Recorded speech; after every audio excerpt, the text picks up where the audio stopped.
हरे कृष्णा राधे राधे। आपका स्वागत है आपके अपने चैनल राधा कृष्ण लीला में। आप सभी श्रोताओं का दिन शुभ और मंगलमय हो, इसी मंगल कामना के साथ आज की कथा का शुभारंभ करते हैं। एक गांव में एक बुढ़िया ब्राह्मणी रहती थी। वह बहुत गरीब थी। उसके एक बेटा था। एक दिन वह अपने बेटे से बोली, बेटा कुछ ऐसा काम करो जिससे 4 पैसे की आमदनी हो और हम दोनों का जीवन निर्वाह हो। अब मेरी तो बुढ़ापे के कारण हाथ पैरों ने जवाब दे दिया है। जब उसका लड़का गांव वालों के जानवर चराने लगा, एक दिन लड़का पशुओं को पानी पिलाने नदी पर ले गया। वहां पर महिलाएं स्नान करके दशा माता का डोरा ले रही थी। उनके पास एक डोरा बच गया था।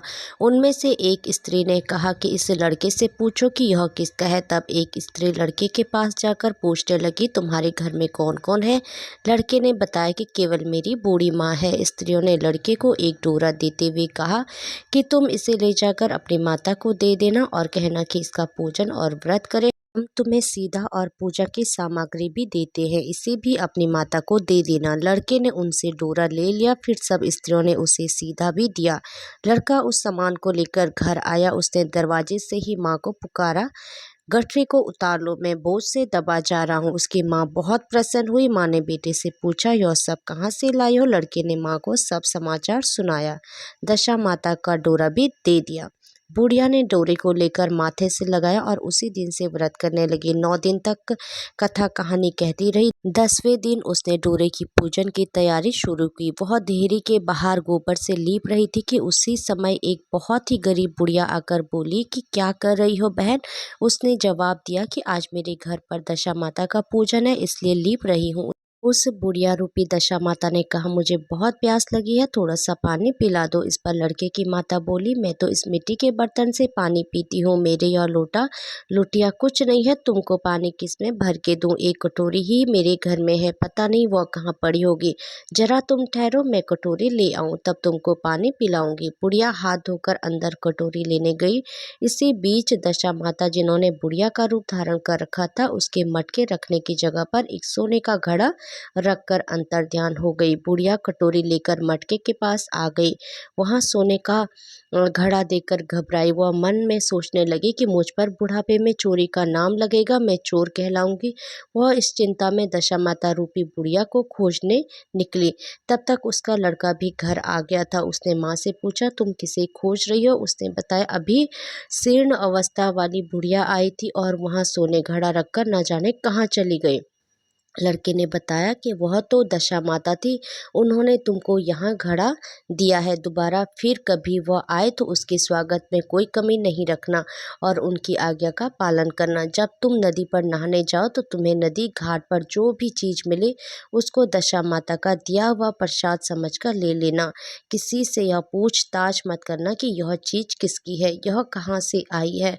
बुढ़िया नदी में नहाकर बाहर निकली तो उसे सोने का घड़ा भरा दिखाई दिया और उसके पास ही अच्छे वस्त्र दिखे थे।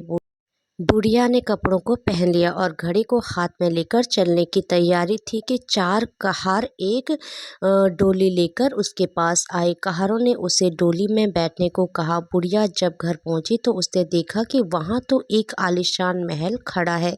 बुढ़िया महल के अंदर चल गई। वहां उसने श्रद्धा पूर्वक और भक्ति भाव से दशा माता के डोरे का पूजन किया और हाथ जोड़कर वरदान मांगा कि जिस प्रकार तुमने मुझे संपत्ति दी है उसी प्रकार मेरे घर में एक सुशील बहू आ जाए, तभी यह सब शोभा देगा।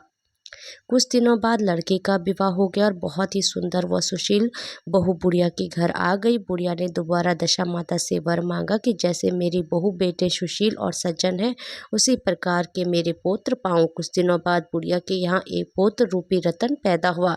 एक दिन बुढ़िया ने अपनी बहू को पास बैठाकर समझाया कि मेरी यह सब संपत्ति दशा माता के वरदान की हुई है, उन्हीं की कृपा से तुम इस घर में आई हो।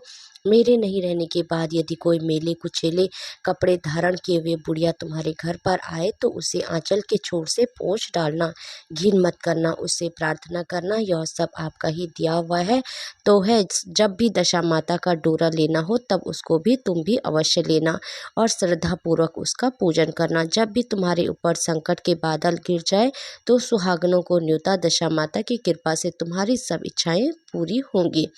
कुछ दिनों के बाद बुढ़िया का स्वर्गवास हो गया। दशा माता ने सोचा कि बुढ़िया के घर चलकर देखना चाहिए कि उसकी बहू सास के वचनों का पालन करती है या नहीं। एक दिन दशा माता ने वृद्ध विकारनी का वेश धरकर उसके घर आई। उसे देखते ही बहू खड़ी हो गई, उसके पांव छुए और बालक को उसकी गोद में डाल दिया। उसकी श्रद्धा भक्ति से दशा माता बहुत ही प्रसन्न हुई। उन्होंने आशीर्वाद दिया कि तेरी धर्म बुद्धि है, भगवान तेरा सदैव कल्याण करे, भंडार भरपूर रहेगा, तू जो इच्छा करेगी वह तुझे अवश्य प्राप्त होगा। दशा माता ने जैसी कृपा बुढ़िया ब्राह्मणी पर की वैसी ही कृपा भक्त जनों पर बनी रहे। हरे कृष्णा, राधे राधे। भगवान श्री कृष्ण और राधा रानी की कृपा आप सभी भक्तों पर हमेशा बनी रहे। जय श्री राधे।